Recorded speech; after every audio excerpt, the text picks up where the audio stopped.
The threshold of Maple Ridge Farm was a portal. For Julian Vance, a man whose existence was framed by the cold geometry of skyscrapers and the relentless hum of global markets, stepping inside was like entering another era. It wasn't the scent of aged wood and baked apples, nor the comfortable sag of the antique sofa that stopped him. It was a painting.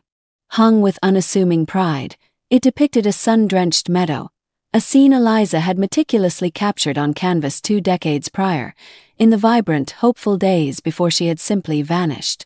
Julian Vance was not a man easily moved. Life, in its relentless assault and subsequent rewards, had seen to that. Earlier, as his chauffeured car had sliced through the winding roads of Vermont, his gaze had skimmed the undulating, flame-kissed autumn hills with an indifference that had become a well-worn shield. This trip was, on its surface, pragmatic. Another assessment of pastoral properties, quaint inns, perhaps an orchard, to diversify an already colossal portfolio. But his heart, that hollow chamber, wasn't in it. It hadn't truly been in anything for 20 years. The late afternoon sun bled long, sorrowful shadows across the landscape, and the crisp air, though bracing, offered only a fleeting illusion of comfort. An old, familiar ache pulsed in his chest, a chasm that no acquisition, no victory could bridge. Eliza. Memories of her, of their incandescent life in New York City, were specters that never slept. 20 years. The wound was still an open sore. As his driver had approached the next listed property, an imposing old inn, Julian had gestured dismissively. "I'll walk for a bit," he'd murmured, the words more an internal decree than a command. The driver, accustomed to such moods, had simply nodded. What siren song drew him down this leaf-carpeted dirt path, away from the structured certainty of his business dealings? Perhaps it was the echoing emptiness within, the perpetual gnawing hunger for something authentic, something untainted by transaction. The rhythmic crunch of his expensive leather shoes on fallen leaves was the only sound to break the profound stillness. For a fragile moment, he allowed himself to be lost in it. Then, nestled amongst rows of gnarled apple trees, he saw it, Maple Ridge Farm. A small, unpretentious farmhouse, a relic of simpler times, utterly alien to his world of polished chrome and curated views. Yet it possessed an undeniable, almost magnetic pull. Without conscious volition, his feet carried him forward. In the front yard, a young woman, barely out of her teens, was immersed in a late-season garden. She moved with a calm, rhythmic grace, harvesting squash, her auburn hair, escaping its loose tie, catching the golden light of the declining sun. Oblivious to his approach, she was a portrait of focused serenity. When she finally looked up, her smile was disarmingly warm, as if greeting an old friend. "Afternoon," she called, her voice clear, wiping soil-stained hands on her denim overalls. "Can I help you with something?" Julian, a man used to layers of deference and unspoken expectation, was momentarily thrown by her casual openness. Here, in the heart of the Vermont countryside, this young woman addressed him without artifice. "I was just passing by," he managed, his voice, usually a tool of command, sounding unexpectedly gruff. "Thought I'd take a look around." "Well, you're welcome to," she replied, her New England accent carrying a gentle lilt. "I'm Sophie, by the way. This here's our family farm. Not much, but we make do." Sophie. The name was innocuous, but an inexplicable current, a strange resonance with this girl, unsettled him. His gaze swept the property.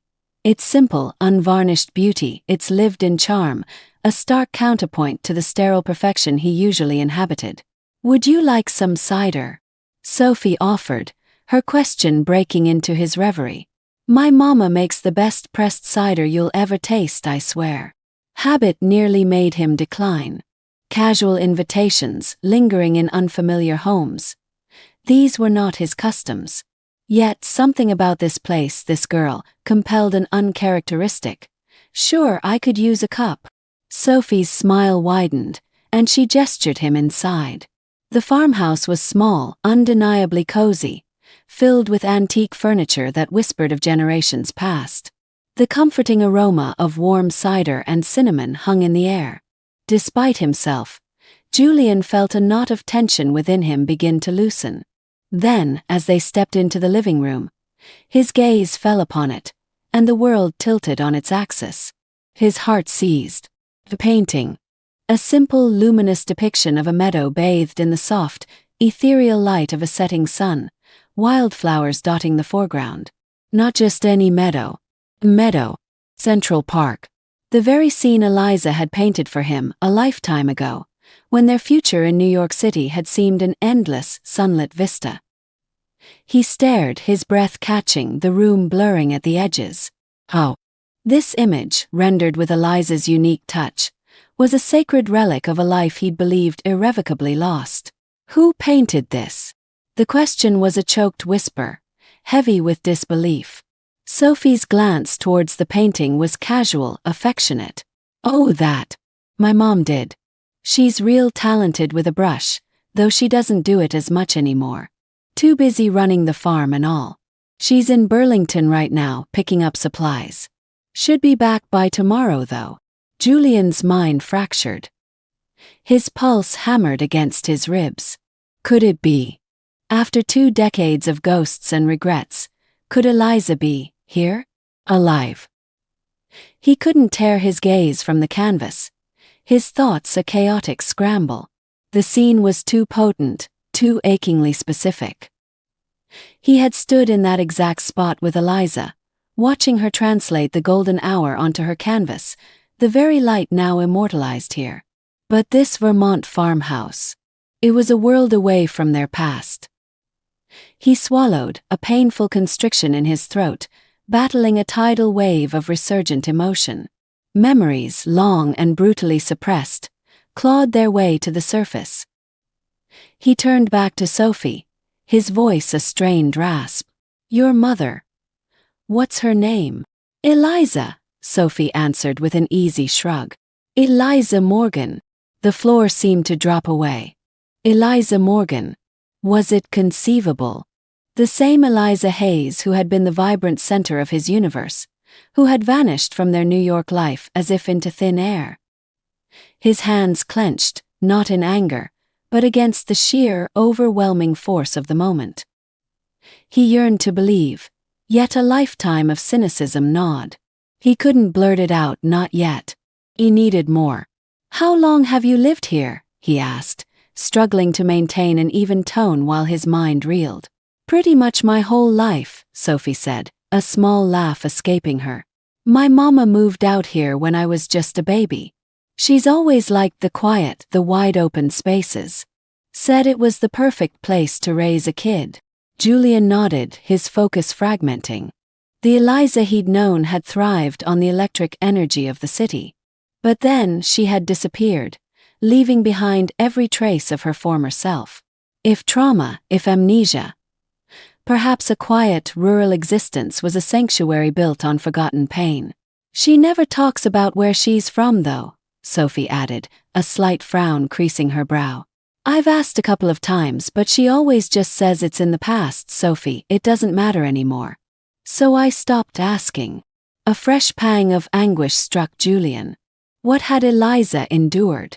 What horrors had followed her disappearance?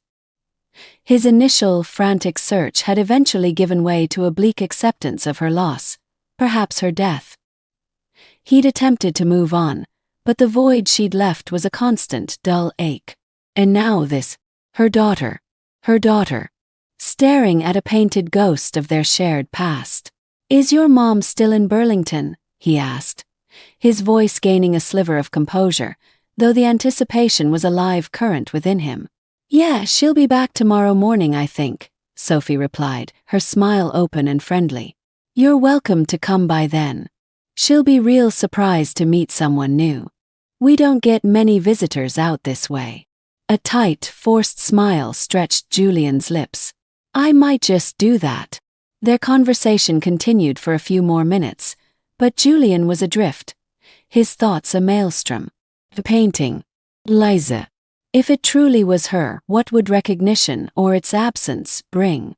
Had the intervening years, the unknown trauma, completely erased him from her memory. After finishing the cider, Julian offered his thanks and stepped back out into the crisp Vermont air. It did nothing to dispel the fog in his mind. He walked back to the waiting car, climbing in as if in a trance. "Back to the hotel, sir?" the driver inquired. Julian nodded, his gaze lost on the passing landscape. One thought consumed him: tomorrow. Potential reunion. The possibility of answers that had eluded him for 2 decades. Yet a cold dread coiled in his gut. What if she didn't remember? What if her new life, her new family, had no place for a ghost from a forgotten past? The journey back to his Burlington hotel was a muted blur. In his room, Julian sank into an armchair, staring out at the distant moon-silvered peaks of the Green Mountains. Memories assailed him, vivid and poignant. Eliza's laughter at a Soho gallery, the comforting weight of her hand in his during their endless walks through Central Park, the devastating emptiness of the day she disappeared. His world had fractured then, and never truly mended. Success, empire, wealth. All hollow substitutes for the peace she had represented. As the city lights shimmered below, a silent vow formed within him. Whatever tomorrow brought, he would unearth the truth. He had to know if Eliza Morgan was the Eliza Hayes he had mourned. And if she was, he would move heaven and earth to make things right. Sleep was a cruel tease that night. Julian wrestled with the bedclothes, his mind a relentless projector of what-ifs. Eliza's face as he remembered it, vibrant, luminous with love, superimposed itself over the faded image in the old photograph he'd carried like a talisman for 20 years. The photograph he intended to show her. By the time Dawn's pale fingers crept through the hotel curtains, his resolve had solidified. Today he would confront the truth, in whatever guise it appeared. Answers. He had waited an eternity. He dressed with fumbling haste, his hands betraying a tremor as he fastened his shirt. Breakfast was an impossibility. Anxiety had stolen his appetite. The pull towards Maple Ridge Farm, towards Eliza, was irresistible. As the car crunched to a halt before the unassuming farmhouse, Julian's heart hammered a frantic rhythm against his ribs. The house, outwardly unchanged, small, peaceful, a haven of rustic simplicity, now seemed charged with an almost unbearable significance. Sophie was in her garden as before. She looked up, her smile instantaneous and bright. "Morning, Mr. Vance," she called. "You're back early. I take it you're here to meet my mom." Julian could only nod, his throat constricted. Words felt like an insurmountable obstacle. Sophie wiped her hands on her overalls, her easy warmth a beacon in his turmoil. "She's inside," she said. "Come on in, I'll grab her for you." He followed, each footfall on the worn floorboards amplifying the frantic tempo of his heart. The ticking of a grandfather clock in the hallway seemed to mark the seconds towards an unknown fate. He found himself in the small living room, his gaze locked on the painting, the silent instigator of this emotional storm. He was so absorbed, he didn't hear her enter. "Sophie says we have a guest." A soft voice from just behind him. Julian froze. Time stopped. Slowly, agonizingly he turned. Eliza Morgan. And yet, undeniably Eliza Hayes. Different, yes. Silver threaded the auburn hair he remembered, pulled back now in a loose, practical style. Lines etched by time, by experiences unknown to him, framed her eyes and mouth. But it was her. The essence of her. Eliza. Her expression was one of polite curiosity, the kind one offers a stranger. And he was, in a way. When last they'd met, they were young, their love a vibrant, living thing, their future a shared dream. Now they were older, separated by a chasm of lost years and unspoken sorrows. An eternity seemed to pass in silence. Julian's chest ached as he scanned her face, desperate for a flicker, a hint of recognition. Nothing. Her eyes, though warm, held a distant quality, as if looking through him rather than at him. "Julian," he managed, his voice a raw, unfamiliar sound. "My name is Julian Vance." Polite smile. Nod. "It's nice to meet you, Julian." The simple, courteous words were a physical blow. No memory. How? Desperation, sharp and visceral, clawed at him. He fumbled in his jacket, his hands shaking as he produced the photograph. Old, creased, faded, yet clear enough. The two of them, young, radiant, in love, against the backdrop of their New York City life. "Do you remember this?" he asked, his voice low, imbued with a desperate plea. Eliza took the photograph, her brow furrowing. She stepped closer, her eyes narrowing as she scrutinized the image. For one heart-stopping moment, Julian thought he saw it. A flicker, a subtle shift in her expression. But then, a slow shake of her head, her face clouding with genuine confusion. I don't know," she said softly. "I'm sorry, but I don't remember." His world crumbled. Bracing for it was one thing. Hearing the words, seeing the blankness in her eyes, was another. The woman he'd loved, searched for, mourned, a stranger. "I used to know you, Eliza," Julian said, his voice thick with unshed tears. "We were going to be married. You painted that picture on the wall right there. You used to live in the city. Your name wasn't always Morgan. It was Eliza Hayes." At Hayes, her eyes widened almost imperceptibly. She took a hesitant step back, her hand flying to her mouth. "Hayes," she whispered, the sound barely audible. I don't know." Her confusion was palpable, heartbreakingly real. She wasn't feigning. Something had violently excised him, their life, from her memory. "Please," he implored, moving a step closer. "Just think. Try to remember. We loved each other. We were going to start a life together. But you disappeared. I never stopped looking for you." Tears welled in Eliza's eyes as she shook her head again. "I don't know," she whispered, lost. "I don't know what you're talking about." Sophie, a silent, anxious witness from the doorway, stepped forward. "Mom, are you okay?" Eliza nodded quickly, brushing at her eyes. "I'm fine," she insisted, though her voice trembled. I need a minute." She turned and fled the room, leaving Julian adrift in a sea of renewed desolation. Julian stood, rooted to the spot, Eliza's abrupt departure echoing the void she'd left 20 years ago. His heart, a leaden weight, throbbed with a confusing mix of nascent hope and profound despair. She didn't remember, not consciously, but some flicker, some disturbance, had rippled across the surface of her lost memories. He had seen it. Sophie moved into the room, her young face etched with a concern that mirrored his own turmoil. "I've never seen her like that before," she murmured, more to herself than to him. "She's always been so calm, so steady." Words failed Julian. The enormity of the situation, the collision of past and present, was overwhelming. "I'm sorry, Sophie," he finally managed, his voice raspy. "I didn't know. I had no idea this would." "You really knew her before all this?" A tight nod from Julian. "We were in love. We were planning to get married. Then she vanished. I never knew what happened. Until perhaps now." Sophie's expression softened with an empathy that belied her years. "I had no idea. She never spoke of her past, not before I was born anyway. I always just assumed she'd lived here in Vermont her whole life. But now..." Her gaze drifted towards the hallway, a new uncertainty clouding her usually bright eyes. The soft fall of footsteps announced Eliza's return. She was pale, her eyes still wide with a bewildered pain, yet a fragile resolve seemed to have taken root.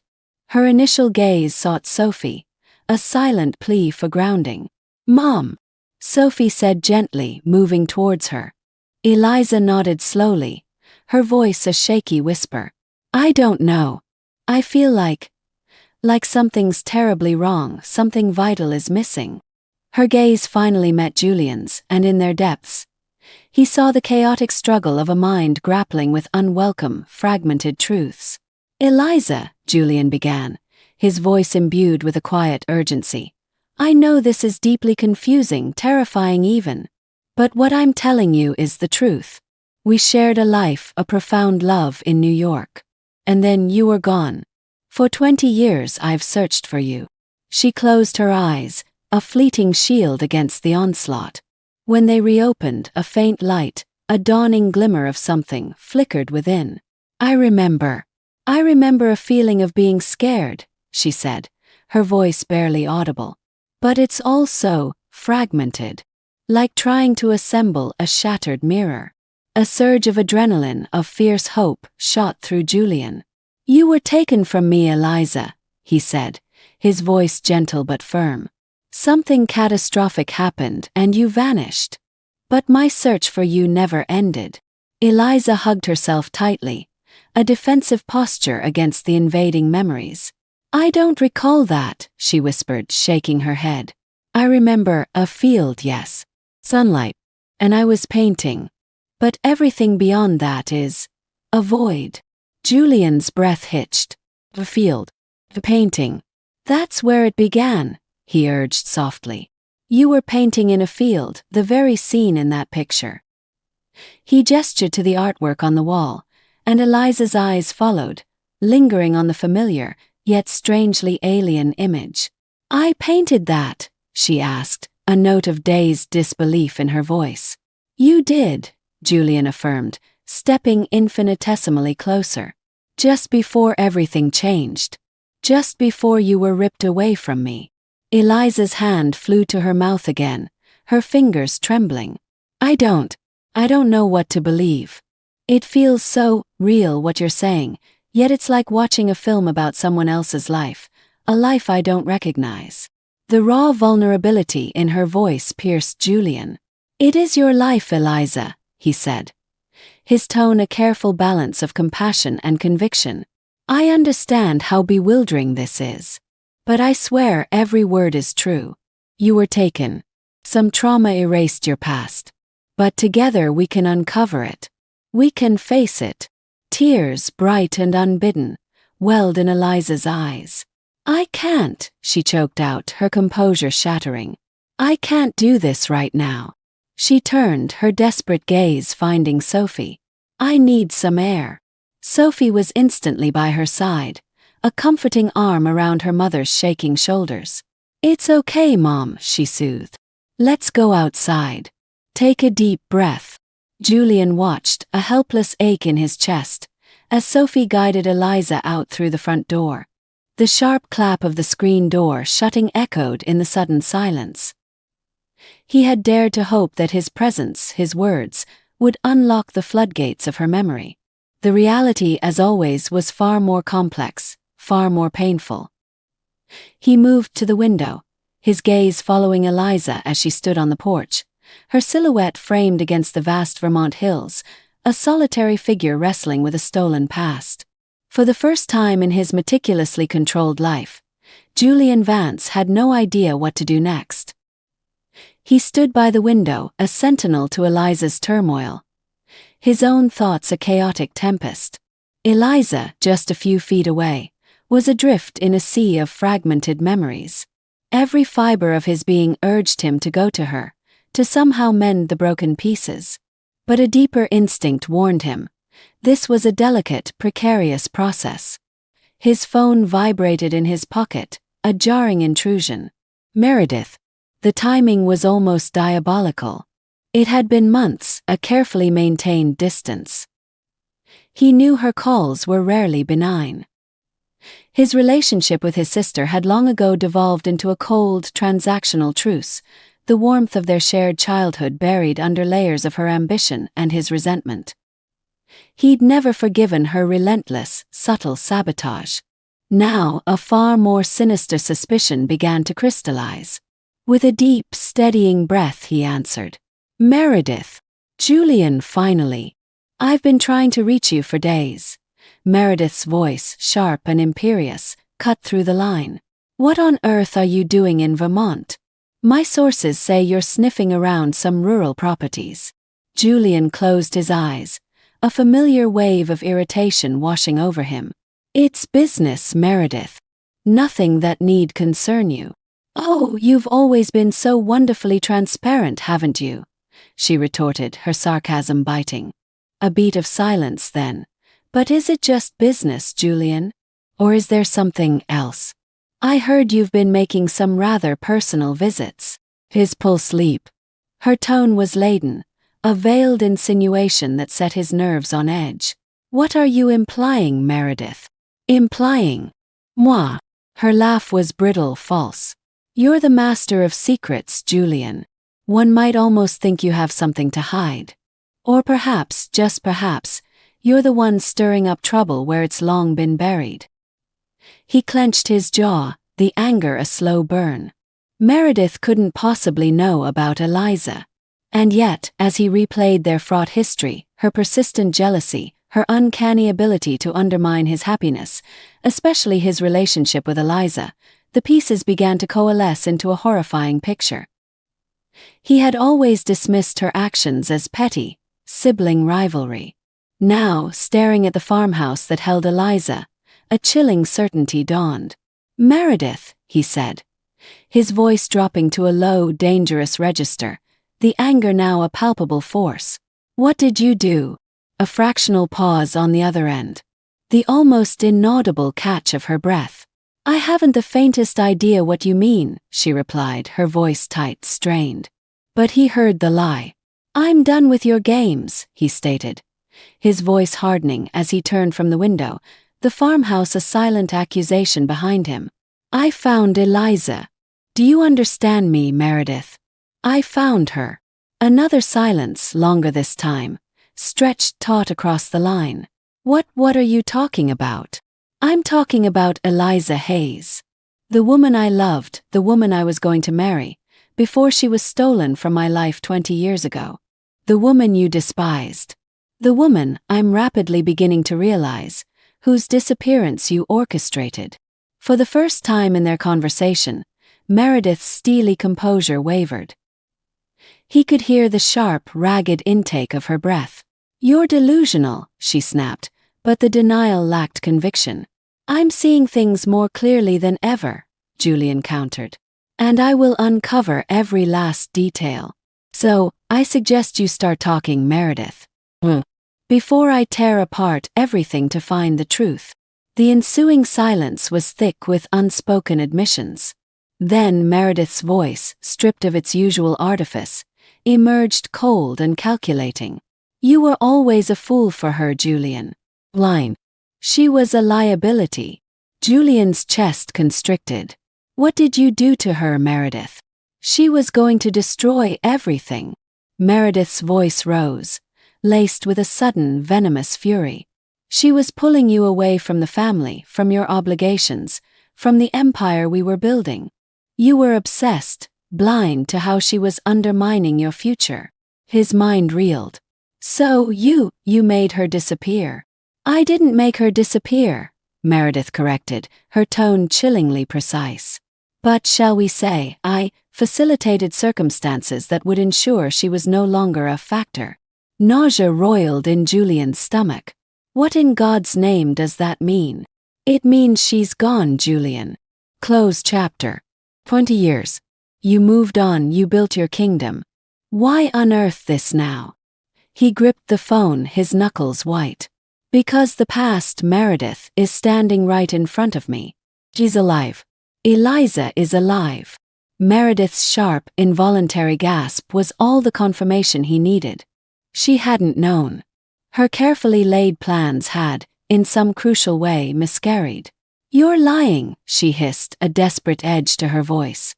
"No lies," Julian said, his own voice deadly calm. "I'm in the same house where, moments ago, she told me she has no memory of me. Thanks, it seems, to whatever monstrous game you played." The silence that followed was absolute, a void of Meredith's dawning terror. "I will find out everything, Meredith," Julian continued, his voice a low promise of retribution. "And when I do, you will answer for every last bit of it." Before she could utter another word, he ended the call. His hands trembled, not with fear, but with a righteous, consuming rage. The truth, hideous as it was finally within his grasp. "Meredith, his own sister. But his immediate, overwhelming concern was Eliza. He had to help her reclaim her memories, and he had to shield her from any further fallout from Meredith's depravity. The acrid residue of his conversation with Meredith clung to Julian, yet amidst the fury, a stark clarity emerged. The 20-year mystery of Eliza's disappearance was no longer a shapeless specter. It had a name, a face: his own sister. The betrayal was a fresh, gaping wound. But Eliza, her memory shattered, her past stolen, deserved the unvarnished truth, however painful. He had to tell her. He found them on the porch, Eliza and Sophie, their hushed voices a fragile counterpoint to the storm raging within him. Eliza's gaze was distant, lost somewhere in the rolling green expanse of the Vermont hills. Julian stepped onto the creaking porch boards. "Eliza," he began, his voice gentle despite the turmoil, "I need to talk to you. About everything." Sophie's concerned eyes darted between them. "Should I leave you two alone?" Julian shook his head. "No, Sophie. You're intrinsically part of this. I believe you both need to hear what I've learned." Eliza turned slowly, her expression carefully neutral, a mask over the emotions he knew must be churning beneath. "Go ahead, Julian," she said, her voice quiet, almost resigned. "Tell us the truth." He pulled up a weather-beaten wicker chair, the weight of his revelation settling heavily upon him. "I've just spoken with Meredith," he stated, his voice low, steady. "And she has confirmed a suspicion I've harbored, a truth I refuse to see. She was responsible, Eliza, for what happened to you." A slight frown creased Eliza's brow, confusion flickering in her eyes. "Meredith, I don't understand. What are you talking about?" Julian's hands clenched, a reflexive defense against the pain of uttering the words. "She was envious of us, Eliza. Of you. She believed you were a distraction. That you were leading me away from the family, from the business empire she valued above all else. So, she orchestrated your removal, your disappearance from my life." The color drained from Eliza's face. Her lips parted as if to protest, but no sound emerged. Her gaze flickered to Sophie, then back to Julian, her breathing shallow. That can't be. Doesn't make any sense. Why would she?" "I didn't understand it either, not truly," Julian admitted, his voice thick with a sorrow that spanned 2 decades. "I never comprehended the depth of her animosity towards you. But Meredith has always been manipulative. She finds ways to get what she wants, regardless of the cost to others." Sophie, who had been listening in stunned silence, finally found her voice. "So you're saying your sister, she kidnapped my mom? How could something like that even happen?" Julian ran a hand through his hair, the gesture one of profound weariness. "I don't have all the precise details yet. But Meredith confessed to arranging the situation. Eliza, you didn't just leave me. You were taken. And whatever trauma followed, whatever she endured, it's what stole her memory." Eliza shook her head, a slow, disbelieving motion, her hands trembling in her lap. "This can't be true. It's monstrous. I don't remember any of it." "I know you don't, Eliza," Julian said, his voice laced with a profound gentleness. "I know. But it is the truth. You were forcibly taken from me. And I never, ever stopped looking for you." A suffocating silence descended. Eliza stared at her hands, her face a canvas of shock and dawning horror. Sophie sat beside her, her eyes wide, struggling to absorb the brutal reality. "But how?" Eliza finally whispered, her voice cracking, fragile. "How could this have happened? And I don't remember any of it. Any of you. I don't know the exact mechanics of it," Julian replied, leaning forward, his gaze intense. "But I believe it's connected to an accident. You mentioned remembering painting in a field, feeling scared, and then nothing. A blank, right?" Eliza nodded slowly, her brow furrowed in a painful effort of recall. "Yes. The field, the fear, and then," just emptiness. A lump formed in Julian's throat. That's precisely when you vanished. I suspect something catastrophic occurred shortly after. Perhaps you were trying to escape, running from whatever Meredith had set in motion, and there was an accident. Severe one. That's when your memory was lost. And then somehow you found your way here to this remote corner of Vermont, and began to build a new life, a life devoid of your past. Eliza's hands flew to her mouth, her eyes, a reflection of Julian's own pain, brimming with tears. She turned to Sophie, her voice a broken whisper. I don't know what to say. Sophie leaned in, her arm instinctively going around her mother. Her own young face pale with shock but resolute.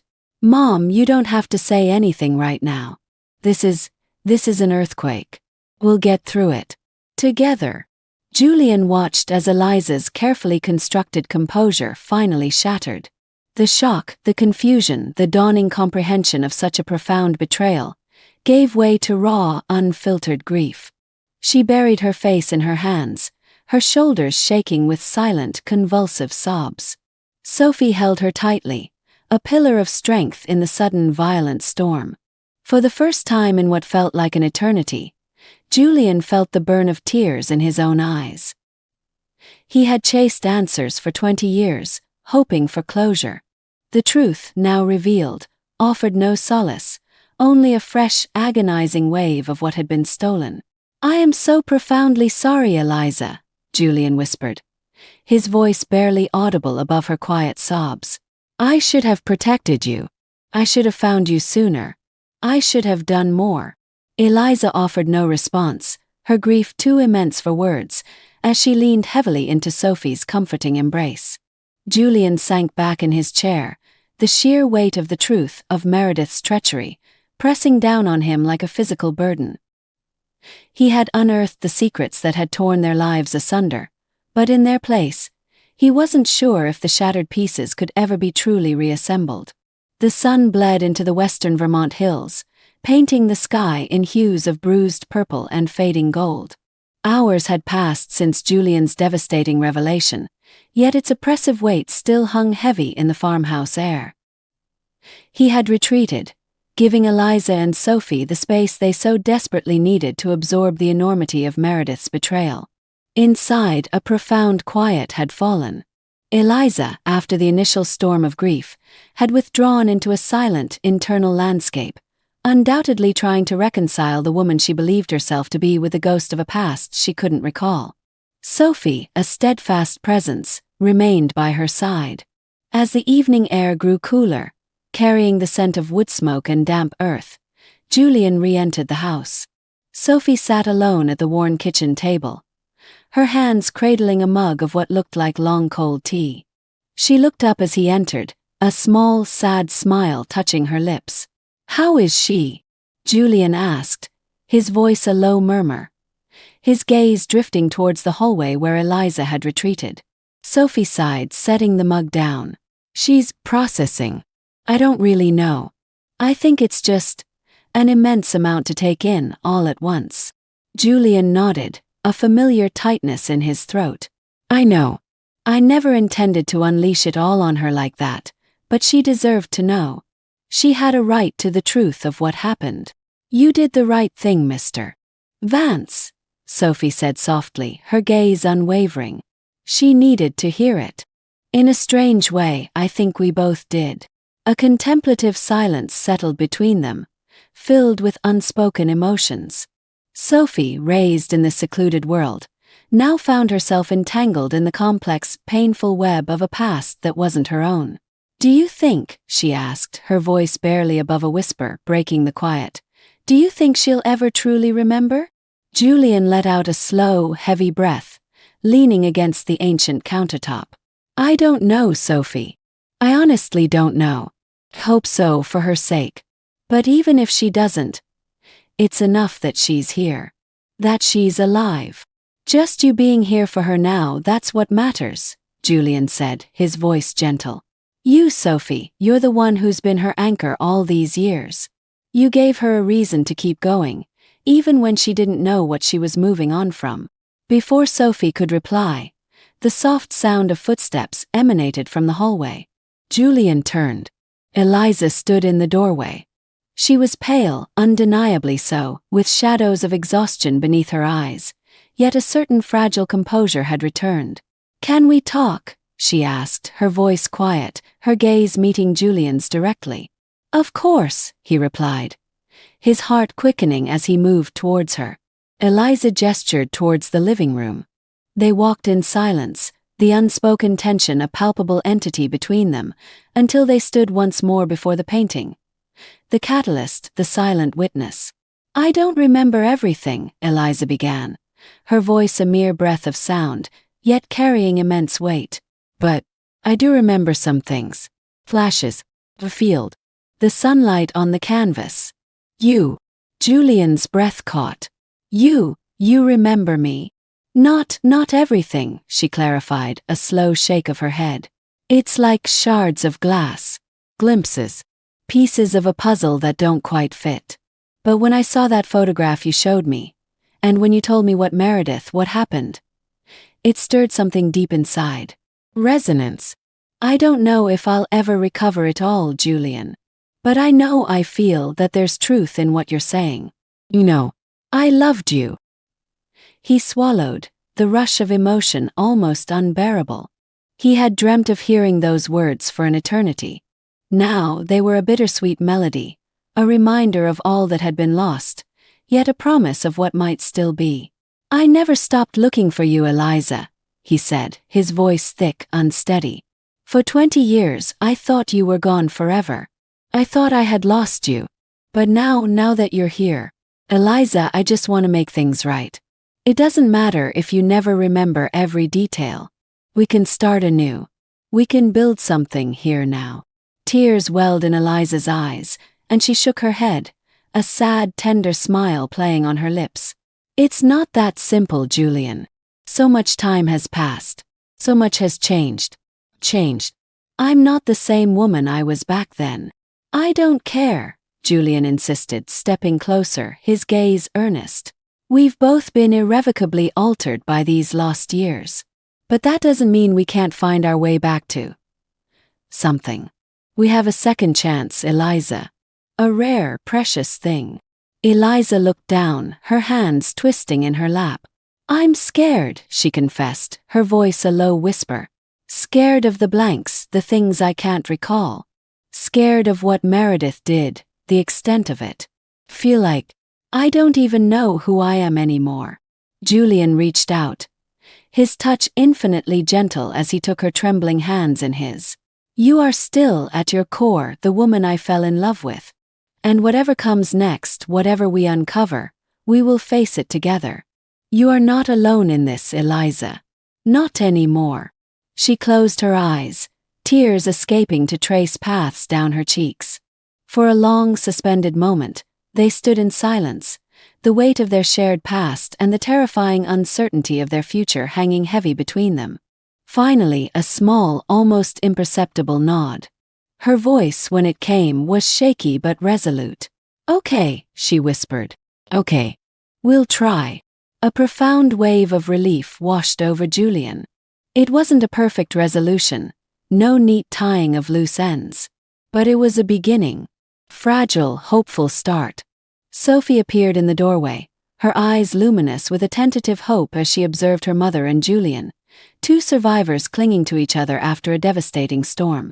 Eliza gently pulled her hands free, dabbing at her tears.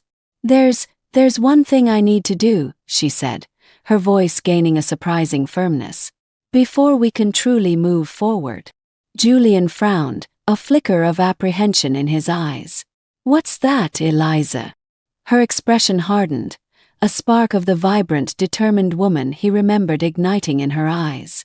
"I need to confront Meredith. I need answers. From her." A cold dread settled in Julian's stomach at Eliza's declaration.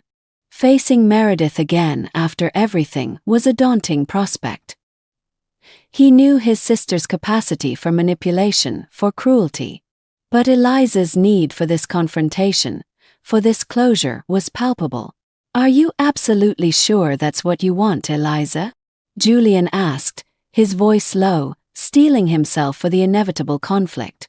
Eliza nodded, her resolve unwavering, wiping the last vestiges of tears from her eyes. Though weary, they now held a fire that had been absent. "I have to, Julian. I can't live with these shadows, these unanswered questions. If I don't face her, hear it from her own lips, I'll never truly be able to move on. I need to understand why." The quiet determination in her voice was a testament to her resilience. Julian's heart ached for the ordeal she was choosing to endure. For years, he had suppressed the thought of Meredith's involvement, the idea too monstrous to contemplate. Now the truth was undeniable. Part of him wanted to shield Eliza, but this was her battle, her reclamation. "If that's what you feel you must do," he said, his voice quiet but supportive, "then I will stand with you. I'll help you." Sophie, who had been observing from the doorway, stepped forward, her young face a mask of concern and protectiveness. "Mom, I don't want to see you hurt any more than you already have been.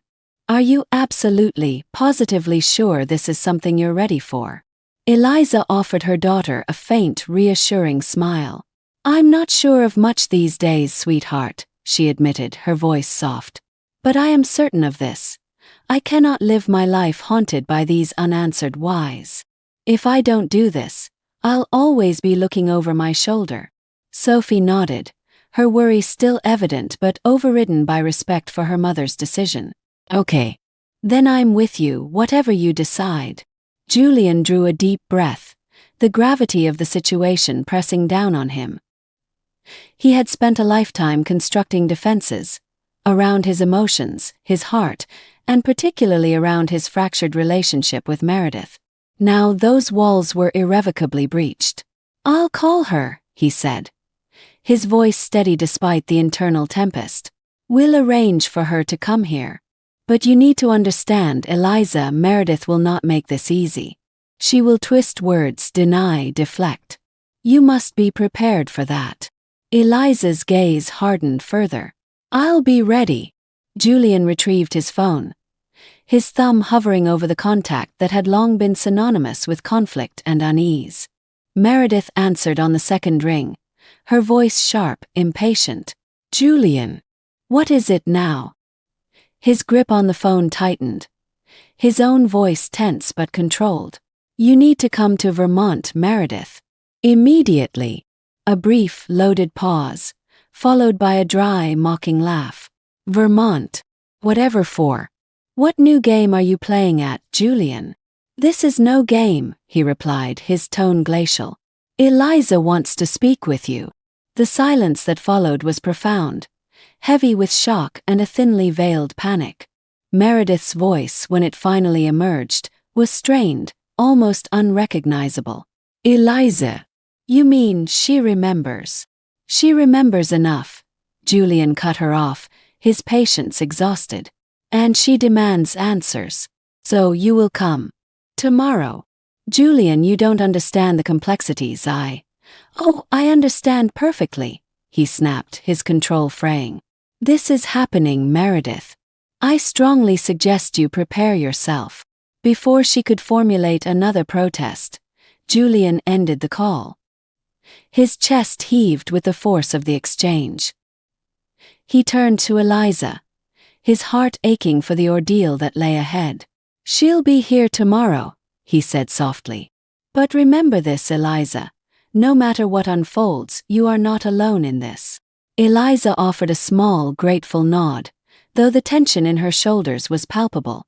The coming day would be fraught, perhaps more so than she could yet imagine. But this was the path she had chosen. There was no turning back. Sleep was a fleeting visitor to all three that night.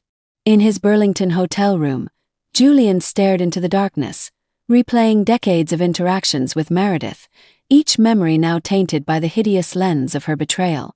Their shared childhood, their early business ventures, all poisoned. He'd known her ruthlessness, but this was a different magnitude of monstrous.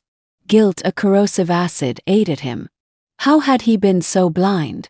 How had he allowed her to manipulate his life so completely? Fear, too, was a cold companion. Fear for Eliza, for the confrontation, for his own unraveling control. Miles away, in the quiet Vermont farmhouse, Eliza lay awake, the moonlit fields outside her window a stark contrast to the turmoil within. She had built a life here, a sanctuary, never knowing the shadows of her stolen past lurked so close. Now the past and present were on a collision course. The woman she had become was about to face the architect of her lost identity. Her memories of Meredith were vague, shrouded in the same fog that obscured so much else, but the core truth resonated. Meredith had wanted her gone and had succeeded. Dawn arrived too soon, its pale light filtering through the windows, heralding a day that promised to irrevocably alter their lives. Julian reached Maple Ridge Farm early. His nerves stretched taut. Sophie, already up, was making a pretense of preparing breakfast, though the oppressive anxiety had stolen everyone's appetite. Eliza sat at the kitchen table, her face pale but composed, her hands folded neatly in her lap. "She'll be here soon," Julian said, his voice a low rumble in the quiet room, as he took a seat opposite her. Eliza simply nodded, her silence more eloquent than words. The air in the room was thick with unspoken fears, unasked questions. There was nothing left to say. The storm was upon them. An hour later, the distant sound of a car engine, growing steadily louder as it navigated the long gravel driveway, shattered the fragile peace. Julian's heart hammered against his ribs. He glanced out the window. A sleek, black sedan, ostentatiously out of place in this rustic setting, rolled to a stop. And there, emerging with her signature air of calculated superiority, was Meredith Sterling. Poised, polished, the very picture of indifference to the emotional wreckage she had wrought. Yet Julian, his senses hyper-alert, detected the almost imperceptible twitch at the corner of her jaw, the subtle rigidity in her movements. She was not as composed as she projected. Julian rose, his own hands betraying a slight tremor as he moved towards the door. "She's here." Eliza took a deep, steadying breath, steeling herself. "Let's do this." Together, they stepped out onto the porch to meet the woman who had fractured their lives. The atmosphere outside the farmhouse crackled with an almost suffocating tension. The moment Meredith Sterling stepped from her chauffeured sedan, the very air seemed to cool, to sharpen. She exuded a chilling confidence, each movement precise, calculated, as if she were entering a boardroom negotiation rather than a personal reckoning. Julian stood by the door, his heart a frantic drum against his ribs. Beside him, Eliza's face was a mask of calm, but he could feel the slight tremor that ran through her hand as it brushed his. Sophie, a silent guardian, had followed them out, her protective gaze fixed on her mother. Meredith's expensive heels clicked with an incongruous authority on the gravel path. She paused a few feet away, slowly removing her designer sunglasses, her sharp, appraising gaze shifting from Julian to Eliza, then back again. "Well," Meredith said, her voice perfectly modulated, coolly detached. "Here we all are." Julian's jaw tightened. The sight of his sister, so impeccably composed after the devastation she had wrought, ignited a fresh wave of fury. He fought the urge to speak, to unleash his own torrent of accusations. This was Eliza's moment. "You know why I asked you here, Meredith," Eliza said, her voice remarkably steady, low and resonant. There was no trace of hesitation, no hint of the turmoil that must have been raging within. The strength Eliza had forged in the crucible of her lost years was now a palpable force. Meredith tilted her head, a faint, dismissive smile playing on her lips. "Do I? Or are we simply here to dredge up ancient grievances, Eliza?" Julian could restrain himself no longer. He stepped forward, his voice cutting through the charged air. "Cut the act, Meredith. You know precisely why you're here. The time for lies and evasions is over. Tell Eliza the truth." Meredith's smile faltered, just for an instant, her eyes narrowing as she turned her full attention to Eliza. "What truth is he referring to, Eliza? Because from my perspective, This is all rather historical. You took me, Eliza stated, her voice unwavering, each word a carefully aimed dart. You had me taken from him, from the life we were building together in New York City. And you honestly believe that because 2 decades have passed, it no longer matters. Meredith's expression hardened, her gaze locking with Eliza's. I didn't take you, Eliza. That's an exceptionally dramatic interpretation. Then tell me what you did, Eliza demanded, taking a step closer, her voice rising, imbued with a righteous anger. Tell me why I have no memory of my life before I found myself here. Tell me why I've lived in a fog of unknowing for 20 years, while you simply carried on as if nothing had happened. Meredith's eyes flicked to Julian, a micro-expression of something unreadable, before returning to Eliza. Her voice, when she spoke, was tight with a carefully controlled disdain. You were a complication, Eliza. Distraction. Julian was on the cusp of true greatness. Everything our family had worked for, everything I had orchestrated, was about to come to fruition. And then you appeared. You would have undone it all. Undone it. Eliza's eyes widened in disbelief. We were in love. We were going to be married. You were pulling him away. Meredith retorted, her voice sharp, cutting. Away from the business, from his responsibilities, from the future that was his destiny. I was not about to stand by and watch decades of work be dismantled because you two were playing at domesticity. A surge of protective fury rose in Julian's chest, but Eliza spoke before he could intervene. So, what did you do, Meredith? She pressed, her voice relentless. Did you have me kidnapped? Did you try to frighten me away? Meredith's lips thinned into a bloodless line. I had no desire to cause you actual harm, Eliza, she said, her voice cold, measured. My objective was simply your absence. I knew that if you were no longer in the picture, Julian would refocus. His ambition would reassert itself. So I arranged for a separation. A separation. Julian spat, stepping forward, his control shattering. You had her abducted. She lost her memory, Meredith, because of whatever monstrous arrangement you made. Do you have any comprehension of the devastation you caused? For the first time, a flicker of something, guilt, or merely the closest approximation Meredith was capable of, crossed her features. I didn't anticipate that outcome, she snapped, her composure momentarily fracturing. It was never intended to go that far. Julian shook his head, disbelief and a boiling rage warring within him. You destroyed our lives.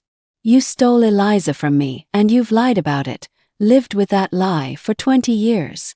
Meredith's expression hardened once more, her voice regaining its defensive edge. You imagine I derived some perverse pleasure from this? I did it to protect you, Julian. You've always been too sentimental, too easily swayed. Eliza Hayes was not good for you, for our family, for the future. Eliza's hands clenched into fists at her sides, her breath coming in short, sharp gasps as she fought to contain the storm of emotions. You had no right, she finally choked out, her voice trembling with a potent blend of anger and profound sorrow. You stole my life. I don't even recognize the woman I was supposed to be. All these years, a lie. My entire existence, a fabrication orchestrated by you. Meredith crossed her arms, her expression glacial, unmoved. It wasn't a lie, Eliza. It was a necessary recalibration. And you've managed quite well, haven't you? Survived. Built a life for yourself, even without Julian. That is not the point. Eliza cried, her voice cracking. The point is that you arrogantly usurped my choices. You played God with our lives, deciding what was best for everyone. And now you expect me to be grateful for my survival. I don't even know who I am, Meredith, because of your actions. The raw, unadulterated pain in Eliza's voice hung in the air, a palpable accusation. Julian watched as Meredith's impassive facade flickered again, just for a heartbeat, with something that might have been regret. But the mask of cold control was swiftly reasserted. I didn't plan for it to unfold precisely this way, Meredith conceded, her voice quieter now, but still laced with an unyielding defiance. But it did. And here we are. The past is immutable, Eliza. Eliza drew a deep, shuddering breath, her face set with a newfound, steely resolve. No, you can't change the past. But you can acknowledge your part in it. I deserve that. Julian deserves that. Meredith stood, implacable, her arms still crossed, her jaw set. For a moment, it seemed she might offer some word, some admission, however partial, of her profound betrayal. Instead, she merely shook her head, her lips pressing into a thin, bitter line. Believe whatever narrative suits you, Eliza, she said, her voice devoid of all emotion. It changes nothing. Julian's fists clenched, but before he could unleash his own fury, Eliza stepped forward again, positioning herself directly in front of Meredith. Her eyes, though shadowed with pain, burned with a fierce, unquenchable light. Her voice, when she spoke, was steady, resonant with a strength that seemed to surprise even herself. I'm not asking you to change anything, Meredith, Eliza said. I'm telling you that your power over me, over my life, is finished. You may have stolen 20 years, but you will not steal one more moment. You do not get to define who I am or what my future holds. Not anymore. Meredith didn't flinch, but a new, unfamiliar emotion flickered in her eyes. Surprise, perhaps, or even a nascent fear. She had always been the puppet master. Now the strings were cut. I am done with you, Meredith, Eliza declared, her voice firm, unequivocal. Whatever control you believed you wielded, it is gone. I am taking my life back. With those words, Eliza turned on her heel, her posture erect, her head held high, and walked back towards the sanctuary of the farmhouse. Sophie, her expression a mixture of awe and fierce pride, followed closely, a silent, unwavering support. Julian remained, his gaze locked on his sister. For a long, charged moment, they stood in the Vermont stillness, the weight of unspoken history, of irrevocable damage, a suffocating presence between them. You will regret this, Julian, Meredith said finally, her voice a low, venomous hiss. No, Meredith, Julian replied, his own voice quiet, but carrying an absolute finality. His gaze was steady, unwavering. You are the one who will live with regret. Without another word, he turned his back on her and walked towards the farmhouse, leaving Meredith Sterling utterly alone, the carefully constructed edifice of her life beginning to crumble around her. Meredith stood, frozen, as Julian's retreating form disappeared into the farmhouse. A profound, alien sensation washed over her. Powerlessness. For decades, she had meticulously controlled every variable, every outcome. Her brother's career, his relationships, even she had believed Eliza's fate. Now it was all unraveling, slipping through her fingers like sand. She had anticipated a confrontation, yes, but not this. Not Eliza, resurrected from the ashes of a forgotten past, imbued with such unyielding resolve. Not Julian, walking away with such quiet, devastating finality, as if she, Meredith Sterling, no longer held any sway. Her world, built on a foundation of manipulation and control, was collapsing. And she had no one to blame but herself. Inside Maple Ridge Farm, Eliza sat at the worn kitchen table, her hands, surprisingly steady now, wrapped around a steaming mug of herbal tea Sophie had pressed into them. The confrontation had been an ordeal. Her heart still thrummed with the lingering adrenaline, but a profound sense of calm, of liberation, was beginning to settle over her. For the first time in what felt like a lifetime, she felt a sense of agency, of control over her own narrative.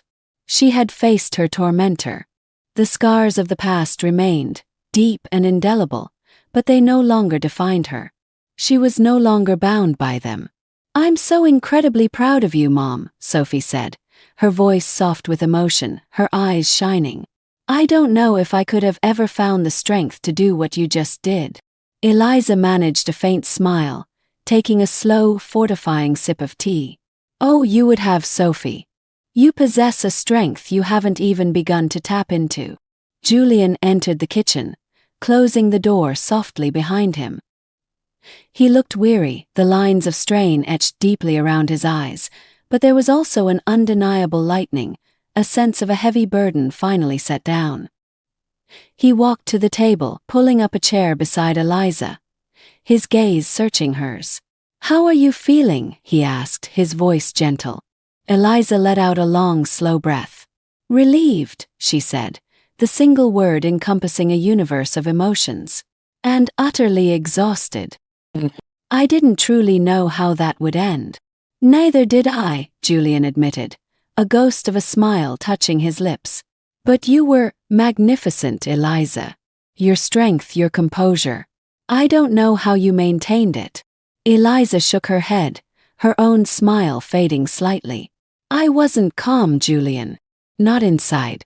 I was incandescent with fury. But I couldn't let her see it. I couldn't give her the satisfaction of knowing just how deeply she had wounded me." Julian reached across the table, his hand covering hers, his touch warm, grounding. "She no longer has that power over you, Eliza. You reclaimed it today." Eliza nodded, her eyes glistening with unshed tears. "I still can't fully process it. All those years, I thought I had simply lost myself, that my memories had inexplicably faded. But she actively stole everything from me. And I never even knew." Julian squeezed her hand, his voice soft but resonant with shared pain. "We both lost so much, Eliza. An irreplaceable expanse of time. But now we have a chance. A chance to start over, to rebuild if we choose to." Sophie watched the quiet exchange, her heart swelling with a complex mixture of hope for their future and a profound sadness for the years that had been stolen. Is she going to try to cause more trouble? "Come after you again?" she asked, a flicker of her earlier concern returning. Julian shook his head, a new certainty in his voice. "No. Meredith is finished. She knows she's lost this battle irrevocably. And frankly, she has far too much to lose now by pushing any further. Her empire is built on an image of control. This exposure shatters that." Eliza leaned back in her chair, closing her eyes for a moment, as if physically feeling the immense weight of the past finally begin to lift. "It's strange," she said softly, her voice contemplative. "I spent so many years in a fog, not knowing who I truly was, not remembering the life I had before Vermont. Now that some of it has returned, I'm not entirely sure what to do with it." Julian looked at her, his expression filled with a tender understanding. "We'll figure it out, Eliza," he said gently. "Together." Eliza opened her eyes, her gaze meeting his. So much lay between them, a chasm of lost years, of unspoken grief, of experiences they could never share. But there was also a fragile, luminous thread of connection, a possibility of something new. And that, more than anything, offered a sliver of hope. I'm ready to try," she said, her voice quiet but firm. "I don't know what the future looks like, Julian, but I'm ready to face it." A genuine smile, the first he had allowed himself in what felt like an eternity, transformed Julian's face. "That's all that matters, Eliza." Sophie leaned forward, her voice soft but steady, a comforting presence. "Whatever happens next, whatever path you choose, we'll get through it. Together. We're a family, aren't we? In our own way." Tears welled in Eliza's eyes again, but this time they were tears of relief, of profound gratitude. She reached out, taking Sophie's hand in one of hers, and Julian's in the other. "Yes," she whispered, her voice thick with emotion. "Yes, we are." For the first time in 2 decades, Eliza felt the warmth of belonging, the profound comfort of knowing that despite everything, she was not alone. She had lost so much, but in the wreckage, she had also gained something precious, something new. And that, she realized, was enough. Outside, the Vermont sun was beginning its slow descent, painting the sky in fiery hues. Meredith Sterling sat in the sterile luxury of her sedan, her hands gripping the steering wheel so tightly her knuckles were white. She could feel the invisible walls closing in, the crushing weight of her own actions a suffocating cloak. She had always been the one in control, the master manipulator, the one who dictated terms. Now, everything had irrevocably slipped through her grasp. Julian had chosen Eliza. Eliza had reclaimed her life, her voice. And for the first time in her meticulously curated existence, Meredith had no idea what to do next. Her phone buzzed on the seat beside her, a jarring summons. Her lawyer, no doubt. Damage control. There was always damage control. With a sigh that felt dredged from the very depths of her soul, she answered. "Yes, I understand," she said, her voice cold, brittle. "We'll handle it." But as she spoke, something inside her, something vital, seemed to shift, to break. She had spent her life bending others to her will, and now that it had all come crashing down, she felt nothing. No triumph, no lingering anger, not even the solace of regret. Just a vast, hollow emptiness where her power, her identity, had once resided. For the first time, Meredith Sterling understood the true meaning of loss. Back inside the comforting embrace of Maple Ridge Farm, Eliza stood by the window, watching the sun dip below the horizon, its final rays setting the green mountains ablaze. The warmth of the evening breeze, carrying the scent of wood smoke and pine, brushed against her skin. For the first time in years, she allowed herself to breathe deeply, freely. Julian came to stand beside her, his hand resting gently on her shoulder. "What are you thinking about?" Eliza smiled, a soft, genuine smile that reached her eyes, turning to face him. "I'm thinking about tomorrow," she said. "And for the first time in a very, very long time, Julian, I'm not afraid of it." Julian leaned down, his lips brushing her forehead in a gesture of profound tenderness. "Tomorrow," he murmured, "is a new beginning, Eliza." She nodded, a sense of quiet peace, hard-won and precious, settling over her. She didn't know what the future held, what challenges or joys lay ahead.